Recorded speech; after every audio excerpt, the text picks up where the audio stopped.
I am a 28-year-old woman and have been married to my husband, a 32-year-old man, since 2018. My husband is ethnically Japanese and a second-generation American. His parents are from Osaka. He kind of sort of half speaks Japanese, mostly sentences he has memorized / greetings. And his parents speak great English. On the other hand, I lived in Japan for 3 years, so I am conversationally pretty good. I have studied hard to get to the level I'm at, and I have passed level 2 of the Japanese language proficiency test. Not great, but not bad. Lately, my husband is super into me calling him Goshijin-sama, which can be translated to my honored husband. It's extremely unusual to call your own husband this, as it is usually reserved for other people's husbands as a respectful term. But it's kind of an anime / Japanese geek culture thing. I was okay with it in private because it makes him happy. Last week went to his parents' house for dinner, and on the way over he asked if I could call him Goshijin-sama all evening. I immediately shot his idea down with a firm no, because that would be super embarrassing. His parents are native Japanese speakers in their 60s. I'm not going to subject them to what you'd pay a waitress in a maid cafe $20 for a cup of coffee to call you. To be honest, I don't think my husband really gets how the phrase is properly used, despite his insistence.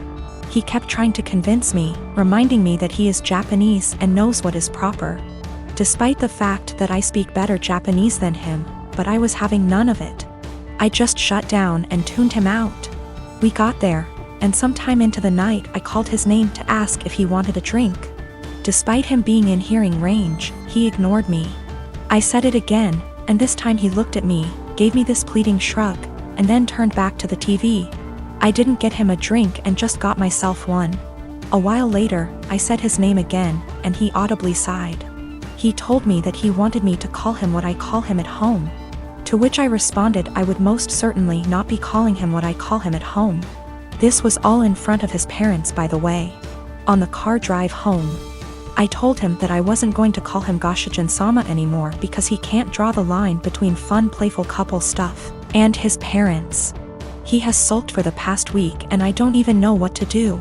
Normally I would not even consider the possibility that I was wrong here, but he's normally a very rational, reasonable, and respectful person. I feel like I'm being gaslighted and don't know what to do. I am part-timing in an IT company that is very close-knit. My boss Steven and his wife were always sweet. It was my first month and it was my boss's birthday week. So he and wife Melissa were kind enough to include me in this fancy dinner they were taking everyone to. A week prior to the dinner, Melissa added everyone to a group chat and asked whether we had any suggestions on where to eat. I told her that I am fine with anything as long there are vegetarian options available or at least chicken. They brought their daughter Steph to the dinner and she is a sweet little girl. Now Steph was really interested in me and she kept on asking me questions about how I look the way I look. Now I am short, 5 feet, but can be somewhat deemed as fit to today's generation. I was transparent with her and told her that I don't restrict myself to certain foods but rather eat everything in moderation. Plus I have a plant-based diet and home-cooked meals, so that helps, and I also lift weights. Now Melissa overheard our conversation partially. She pulled me aside and told me that Steph was recovering from eating disorder, so she encouraged me to be honest with her, and not lie to her, and not to order anything that screams diet. When I saw the menu, there were little to no vegetarian options available. It didn't have anything for me. I was very disappointed and made a comment that, oh wow, there are no vegetarian options. Melissa chimed in and said that eating meat once in a while won't affect my weight. Now, when I say plant-based diet, it's not that I don't eat meat, but I only eat chicken maybe once a week as a side dish, and certain types of fish occasionally, but other than that I mostly eat vegetarian dishes. My food habits are not for my weight, but for my religion / culture. It has nothing to do with my weight. When the waiter came in, I was still glued to my menu when all the others had already ordered. Melissa said that oh, she will have the duck too, and I interrupted and said that no, I will have the garden salad. I hate salads, but there were no other veg options. Melissa got quiet. After a few minutes she told me that I shouldn't have lied and lead on her daughter if I was going to order a skinny salad and starve myself. She said that I am just like those IG influencers who lie to impressionable young girls about their food habits and bodies, and I just proved that by ordering a salad after giving her daughter a "don't restrict yourself" speech, and I probably triggered her eating disorder. I tried to explain that I only ordered a salad because there was no other option in the menu for me, but then she said that I should have just sucked up and eaten the duck as it isn't going to affect my weight, but then again, I corrected that it is a religious thing and not a diet thing. She said that if I eat chicken then obviously I would eat other animals too, and I was just putting up an act. It was horrible. She completely tore me down and I immediately left. I am a 17 years old female, and I live with my mom, stepdad, and stepsister and stepbrother. I lost my dad to cancer when I was 13 years old. We were very close and his death was a major loss in my life. I wasn't able to keep much of his belongings because of my stepdad's insecurities and lack of sympathy and respect for me and my dad. It's sad to say that mom moved on relatively fast. My stepsister and I share a room together. My stepbrother has the bigger room because he's a man, and as a result me and my stepsister are always in conflict. She wants me out during the day as she uses the room as her art studio. She recently accused me of stealing her tools and convinced her dad to get a lock, so now I'm being forcefully locked out and can't get in till after a huge argument and getting mom involved. My stepsister had an argument with her brother and ruined his gaming console when he was out. He came into the room quietly in the evening, stood by the door and asked me to bring him my stepsister's acrylic paint set. I asked if he got permission. He said yes, so I gave it to him and went back to study. At dinner, my stepsister came downstairs yelling that her brother had access to her room and ruined her paint set. There was a lot of yelling and arguing. Stepdad asked how my stepbrother walked into the room when it was supposed to be locked. My stepbrother admitted I helped him out and brought the paint set to high. My stepsister went off on me, called an accomplice, then ran upstairs and took the gift I prepared for my dad for Father's Day.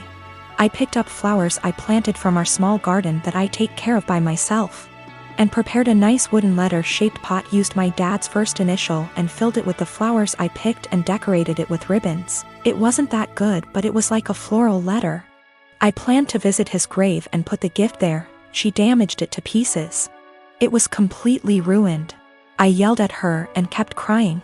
Mom and stepdad gave her harsh punishment and thought it was fixable, but I was so done I called my uncle, who came and berated my mom and stepdad. Stepdad offered to fix it and punish my stepdaughter harder, but I packed my things to go with my uncle.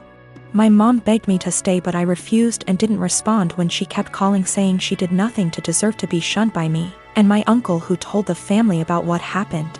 The family told mom not to come visit on Father's Day and are angry with her because I moved out over this. I've been with my boyfriend for 11 years, since I was 15. His mother has hated me since the first day she met me. She hated me due to my ethnicity, Kosovan Albanian. She hated me due to my career. I work as a model, and she decided that makes me an empty-headed, vain, shallow person.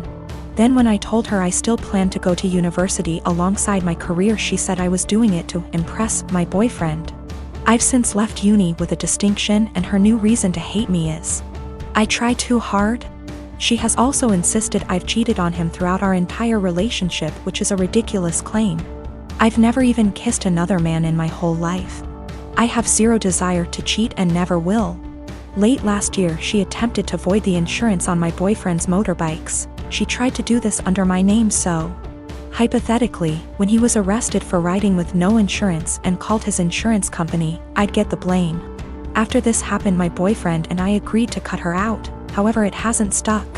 She left my boyfriend alone and respected his wishes for NC, but she's continued to contact and harass me. This leads to the last few weeks.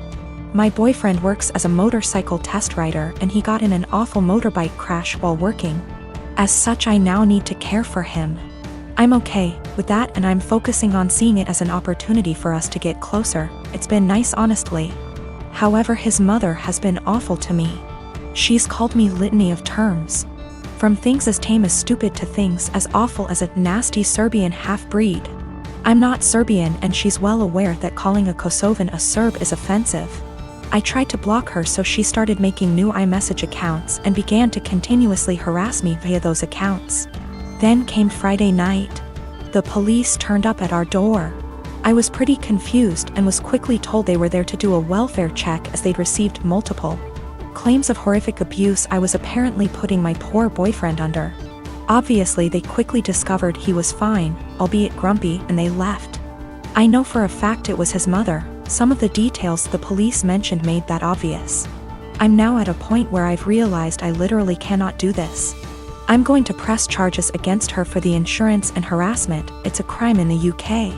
And I'm likely going to sue her for damages. For the sake of my mental health, I need to do this. I don't want to be a victim, and she needs to be forced to stop. I have mentioned my intentions to her if she doesn't back off, and she's pretty much mocking me and saying I won't. I absolutely will. I just feel like this morally may make me an awful person. She sucks, I know this. However, she's old and miserable enough as is, and I feel like doing this may ruin whatever small amount of life she has left. It feels like it may be too far. I really don't know though, and I genuinely cannot be objective here.